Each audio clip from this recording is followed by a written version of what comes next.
is considered to be one of the most highly addictive drugs. First hard drugs I used was heroin. It was different from bang, different from beer. I felt a certain happiness and something I've never felt, urge for more. A life of plenty for Felix made it even more possible to access and use drugs. The lifestyle we were brought up with is money life, and then you go interact with people. Something cheap, like back those days I was going for like 20 shillings, 30, something I can afford, but the other kids can't afford. So it's like I'm the king now. Beneath the surface was a young boy struggling to find his identity. No, I was running away from my life. It was a difficult life, very responsibilities. My father is a very difficult man, but he's a very good person. He had his own principles, so I was trying to be a man on my own.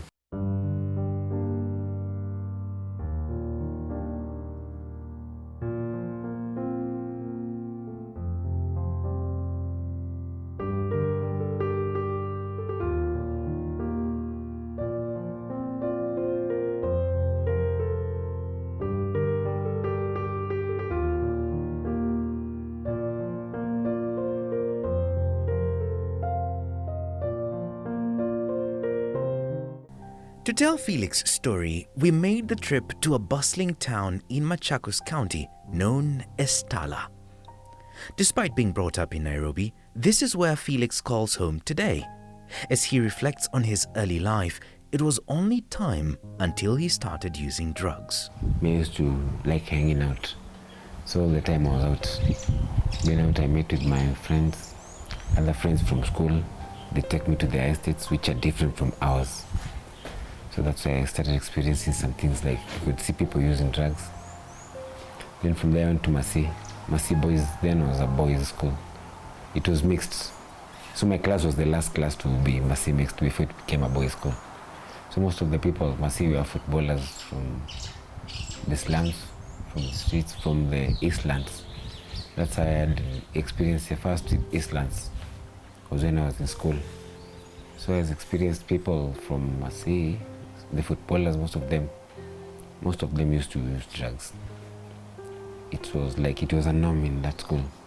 If you weren't using, you weren't one of us. So to fit in with the people of Nairobi, I had to test. So the first experience the first drug I had experience with was bang.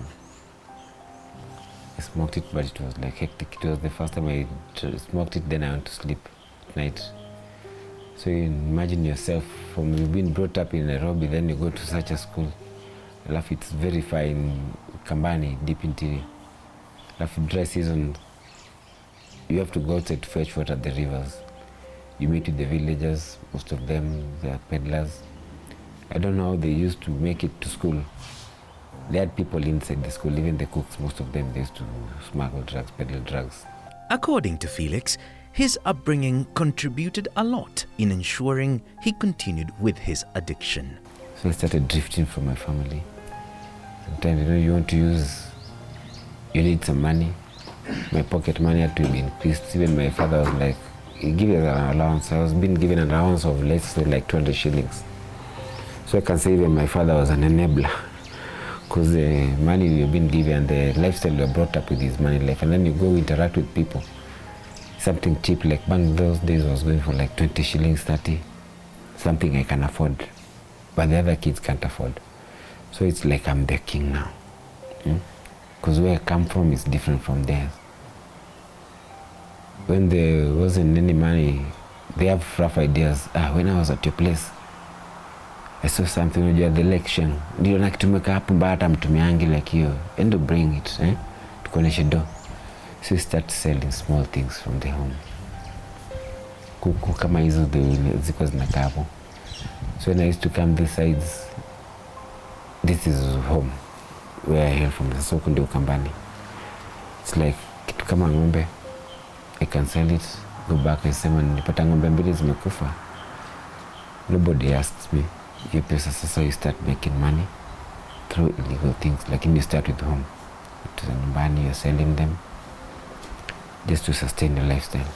Felix would move back and forth from Nairobi to his native home until the day he was introduced to heroin.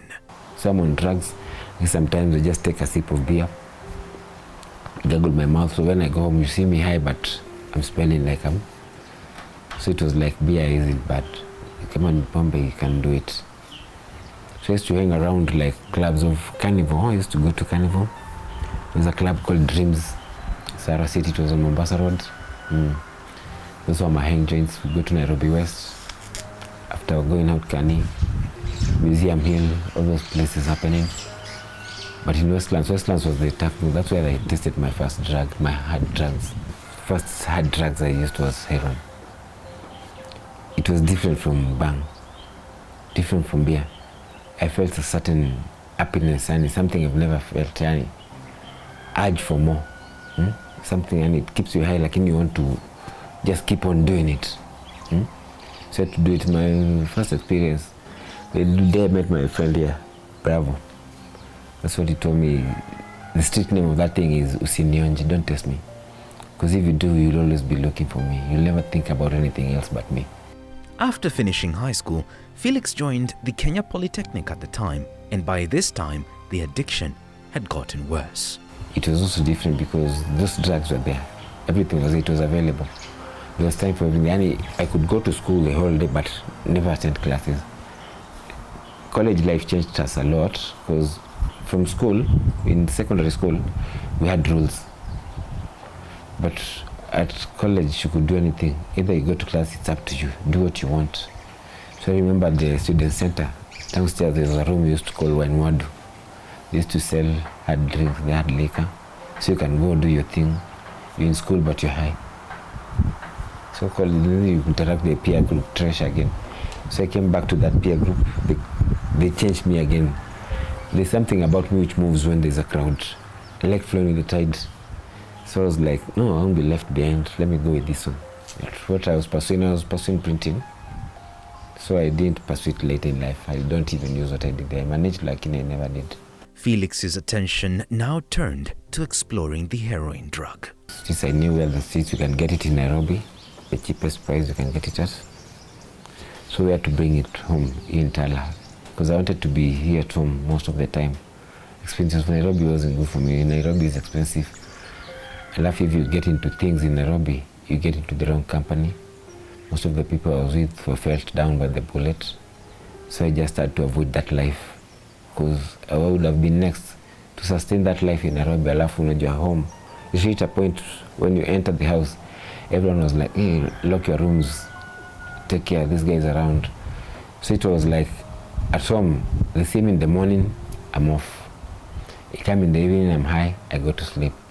But if I come in between the day, everybody was like, no, why is this guy here? There's something he wants to grab. There's something he's after. So that became my life. Then I met the ghetto people. I had to live with that life in ghetto. In the streets I met there, I knew how to live in the streets. I've been in the streets, I've been there, I've done that. I slept in the streets. Used to use like Gani sacks, Gunia. That's the place, that's the only place, that's where you get high, you don't even know what time it is. While living in the streets, Felix adopted a lifestyle that allowed him to make money, all with his addiction in mind. Most of the time, I used to go like places like Madari. You're going to go to places where I used to be a broke. I've been brought up in the estates. I know the rich guys, I know the latest model phone you want. So if you want it at the price, I can get it for you at a half price in the streets. So that's why I used to survive in between there. You in the rich guys, working with them with the poor guys. So I come there, if something fell for most of the addicts.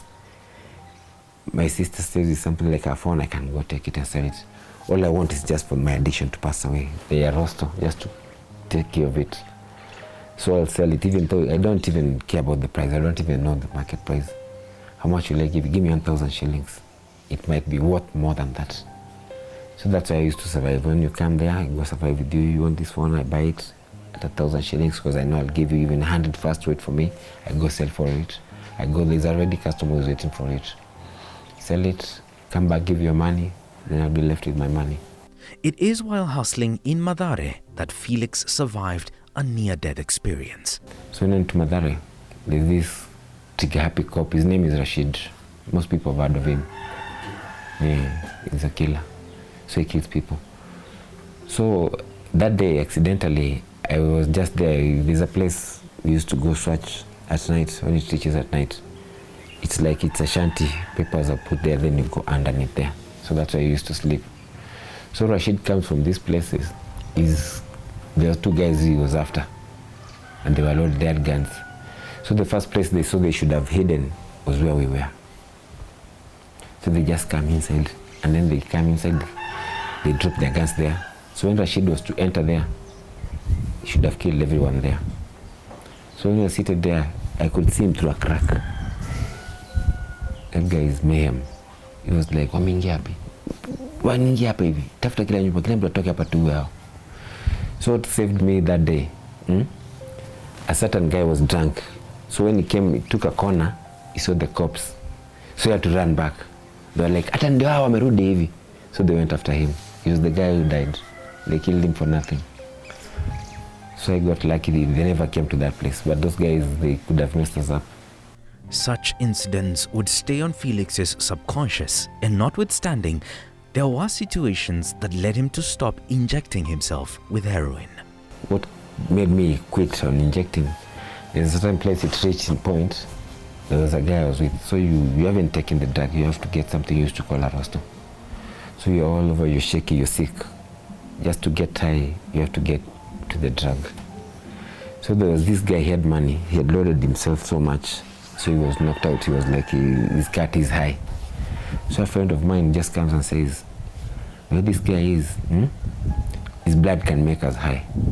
So I had to poke him with a needle, suck his blood out, inject it in yourself. It made me feel a bit high, like, it was like, I came to think about it later, what if this guy was sick? That's where Bravo came in with his MIPE. MIPE has been helping us so very much. They gave us needles, gave us lessons on how to inject ourselves, how to use it safely. So I'm ever grateful to them too. Elizabeth is Felix's stepmother, and as he reflects, it was a struggle trying to understand what was happening. Wakati anatumia hizo vitu, kitu moja ilikuwa ya huruma sana kwake, hakuwa anatulia. Na wakati amekunywa hiyo kitu, hata ajielewi, hata kuongea, ajui nini anasema. Na the first thing akiamka in the morning, akikunywa chai, na ajui imetoka wapi, ye bora apate chai iko. Akikunywa anaenda, atazurure the whole day. Atakuja around saa 7 tena, akuja angalie nini sasa imepikwa, akule. Akikula, anaenda tena. Yani it was like, kwani achokangi? Kwani kitu asikiangi njua? Na ni wakati wa jua, lakini hawezi akatulia. Anazurula, sasa usiku hata mtamuona, mtakuja kumuona asubuhi tena. Sasa akitafuta chakula. No, I was running away from my life. It was a difficult life, very responsibilities. My father is a very difficult man, but he's a very good person. And I respect him very much, and I love him. But he had his own principles, so I was trying to be a man on my own, which I couldn't manage without him. So I was like, into the peer pressure was most, and even running away from some of my responsibilities. Felix had become a nuisance in his native home with so many cases that were brought to their homestead. Felix, wakati nilikuja kwa Imboma, alikuwa the talk of the village. Kitu ikipotea hii area ni yeye. Na funny enough, hakuwa anachukua vitu kubwa. Hizi vitu dogo, kuku, vyuma, vitu za aina hiyo. Bora apate aende auze. So ukapata hii area, hata kitu ifanyike wapi ni fela. Hata ifanyike wapi ni fela. Ile nimejua ni ile tu yase. Kuna wakati nisikia kulikuanga na makesi hapa, watu wanakuja kucomplain, fela amenifanya hivi, fela amenifanya hivi. Yani hata ilifika mahali mamake alikuwa ashakuwa fed up, ashachoka na tabia zake. Hata babake ikafika mahali ameona saini kama imekuwa mtindo. Felix was always on a quest to score, and it didn't matter what he had to do to get the heroin drug. There are days when I didn't use it, I couldn't perform anything at all. Eating, doing anything, you can't even lift. Even a chair like this one was hard. You just want to sit down and just stay there, wishing for, your mind is focused on where I can get it. I remember a day I suffered a lot and I had 100 shillings. And there's a guy who used to bring it in Tala for 200 shillings. So I was like, I can't afford to share with someone. So I want to go to Nairobi and you don't have bus fare. Imagine the hard thing. You jump into a lorry, the lorry goes, fika somewhere like Malawi, you jump into another lorry. I once jumped into a guy's pickup and he didn't see me. I thought he had seen me. So when we reached at a place called Wai, he looks at the back and he sees someone seated there and there are things there. So he thinks I'm a thief. And the guy is a cop. He comes out, guns drawn. Unafanya nini hapa? Lala chini. Lala chini. So I was like, hapana, mimi nimekuomba lift. Nikamwambia hapana, I didn't see. Nikamwambia hata ulizo huyu mwanamke mmekaa naye. So his son looks like a mwanamke. And he's been telling his son unakaa mwanamke. So it was like a joke to him. Mwanamke mgani huyu amekaa hapo mbele muulize. So he started laughing. He puts back again akasema huyo si mwanamke, huyo ni kijana. So he changed the topic. Unaenda utashukia hapa lakini next time una make sure drive umemfanyia hii. So I was like, at least he gave me a lift. From there I jumped to another one. I reached place I'm going to Madara, I go do my shit. Then I was like, how will I go back home? Now after you've taken it, it comes back to your senses. Hi, huku ni wapi?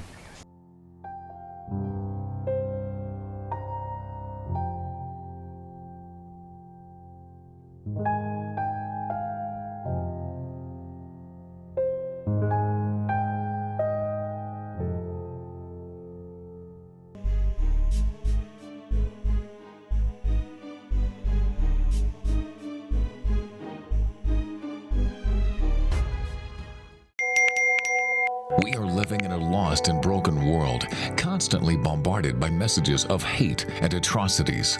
But with God, we can overcome. Find hope and restoration on the go through life-changing shows on the Family Media app. And then you will lose yourself and gain the world. And Jesus said, what good is it?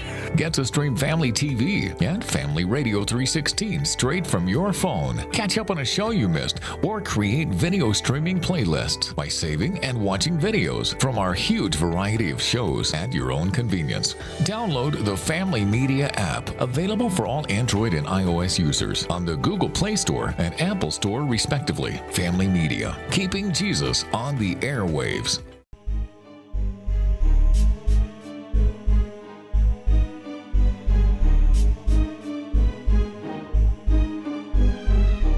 Elizabeth says there was growing concern for Felix, while on the other hand, he felt alone because he had lost trust from the family. Yani alikuwa ni kama si yeye. Na sometimes anajaribu kulia. Mom, nitafanya nini? Hii kitu inanishikanga, sijui ni nini. Alikuwa anasema hivyo. Ile kitu yangu inanishikanga, sijui ni nini. So, but ile mzuri sister yake naye alikuwa hapa, anaitwa Sister Han. Tulikuwa tunajaribu kuongea na Sister Han, ni nini shida na brother yako? Juu kazi yake ni kutembea, ni kuzurula, hataki kufanya kazi, na hata akikosa hiyo kitu, hata kama ni kuchukua simu ikiwa kwa mkono ataichukua. Bora achukue aende auze ndio akunywe hiyo kitu. Reached a point even I couldn't be trusted at home alone. People had to lock their rooms. Have you finished what you are doing? You want to go? So that's how I started living on my own. But it affected me a lot because they were the only people I had in my family. And my mom, my late mom, I can check. So my mom was, there's a point she reached, I used to sell her things. But we reached a point and we became so very good friends. Even before she passed on, we were like the best of friends. But before that, I had some difficulty with that trust. During one of his escapades, Felix ended up in jail, and this signaled a desire to change within him. So I remember there's a time my father was lucky, he was happy because of what had happened, what had transpired. I was caught smoking heroin with my friend. His name is Mark. So we were arrested, went to prison, never came for me. He said, "Kaa huko, it might change you." which it didn't change me, it hardened me in a way, but it changed my friend Mark, because ever since that day he's never touched heroin again. But at least it gave me another life experience. I saw people who've been somewhere, who've seen hard things than me. So what I was trying to run away from was even simple. It was like a shadow to them. So after the prison life, I stayed there for some time.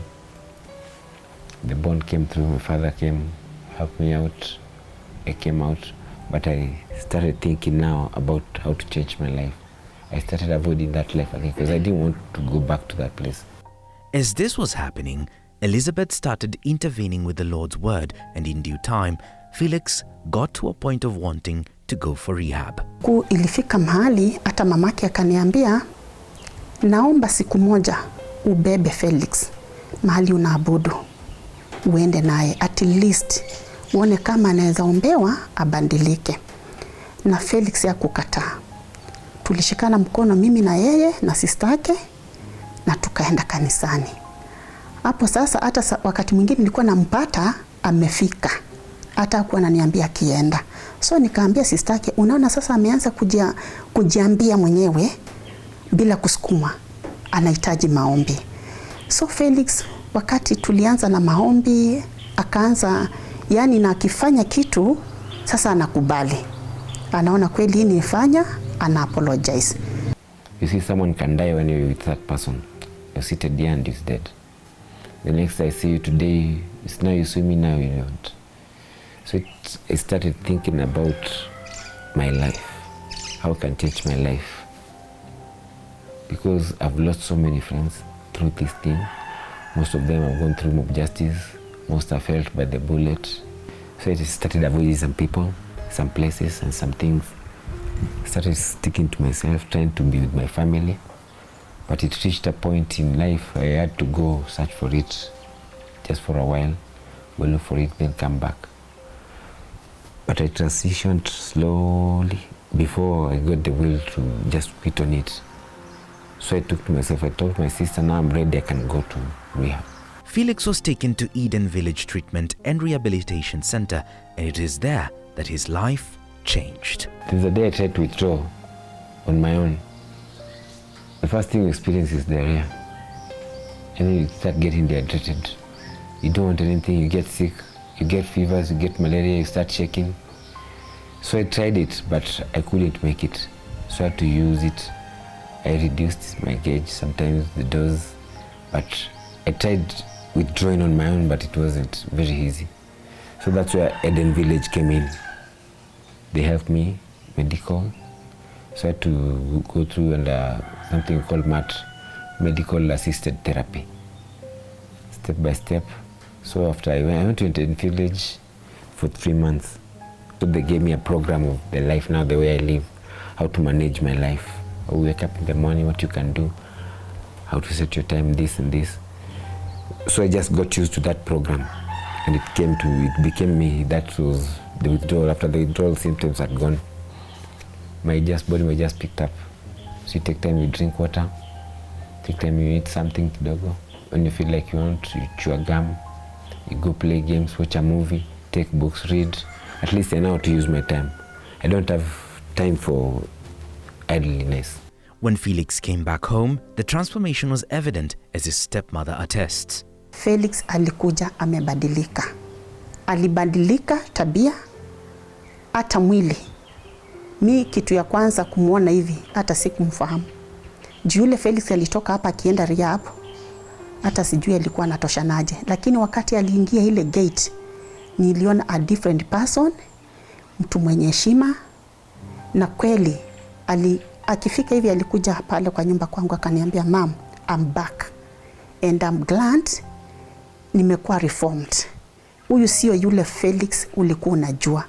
Huyu sio yule Felix alikuwa anakuibia kuku. Actually, sikuwa niache kuku hapa. Juu najua nikiacha kuku hapa nikienda na kwa around nitapata mbili ya kuna." But alikuja na ushuhuda mwema akaniambia, "Mom, huyu sio yule Felix ulikuwa unaona, na sasa nimeamua na nimebadilika." Felix is a father, and even though he doesn't remember much about bringing up his children, he is now heavily involved in their lives. My first son is in Form 3, the other one is in Form 2. I have a daughter called Manka. She's in college. So we're living together happily. And they understand me. At least sometimes we share jokes. Even my sons tell me, "Daddy, you remember that sometimes you used to be like the things you were using?" May I tell them the truth? Yeah, I was using this and it's not good. So they're the first people. They're my first students, the people I mentor first, and I live with them like brothers. Even the people I tell them these are my sons and they can't agree on that. So you have to differ. No, these are your brothers. We joke together, we play basketball together. Both are basketballers, and they're very happy to be with a father like me. At least I take time with them. Time they never used to see. The other day my son was telling me, there's a times when you used to come, we used to go hide. Because you used to come with your red eyes, you want to beat us up all the time, raising your voice, and we're kids, used to fear you. But now we are free together. Kweli amejua sasa yeye ni mzazi. Kitambo hakuwa anajielewa. Hata hakuwa anajua vile wanasoma, vile wanakula, vile wanavaa. Yaani hiyo mzigo yote mamake alikuwa ameibeba na sister zake walikuwa wamebeba hiyo mzigo yote. Lakini for now naweza shuhudia Felix amereform. Felix amejua yeye ni mzazi. Felix amejua akona maisha ya baadaye. Amejua akona watoto wanaomtegemea. Hizo vitu ameacha. Hata ukimsikiza kuongea kwake, unaona kweli huyu ni mzazi anaongea. Donald is one of Felix's friends who was using drugs as well, but reformed. And he says it is good to see him being trusted by his family. Felix has been, he has been my partner. We've been doing drugs since way back with him, but my journey for recovery started earlier before him. So after I got cleaned, I started talking to him and telling him how life is good, how sobriety is good, and how life is good, and how he can change his life. And I'm very happy. He has done a lot. There is a lot of progress, because during the addiction you get to break a lot of relationships with the family and a lot of people. He has gained trust, and right now he's very responsible, because even the parents and the family members, they are giving him projects. Like now he's building a house. Felix's relationship with God has since grown, and as Elizabeth shares, the church has played a huge role in his transformation. I went to Our Lady of Mercy Catholic Church, so I've been brought up with the Catholic Church. There's a time we came and changed the system. My grandmother was going to Salvation Army, so I used to interact with Salvation Army and Catholic Church. But the Catholic Church changed me a lot. Yeah, because I used to go to the games. Sometimes when I'm feeling like I want to do it, we go play basketball, go play games. So the games changed me very much, and interact with the youth and traveling. So when I came back here at home, I've traveled a lot. Even I've been to Subukia Shrine, I've been to Koma Shrine. I never miss those activities, and I get that spiritual feeling, that healing. So it was like something I felt even when I was using. The day I had a dream, it's like Jesus was calling to me, telling me, I have something. There's something for you in this world. You're a better person. You can change it. You can change people. Kanisa ilichangia sana maisha yake. Ilimbadilisha. Na alikuja akaelewa zile vitu anafanyanga ni mbaya. Maybe hapo kitambo hakuwa anaona kama ni kitu. Lakini sasa Felix akifanya kitu, juu unajua mwanadamu ni kukosea. Hakuna, man is to error. Nobody is perfect. Yeah. So anaweza kaa afikiri mbona nimekosea. Mbona naenda kanisa. Hata last time I think alikuja akaniambia, "Mom, do you know something?"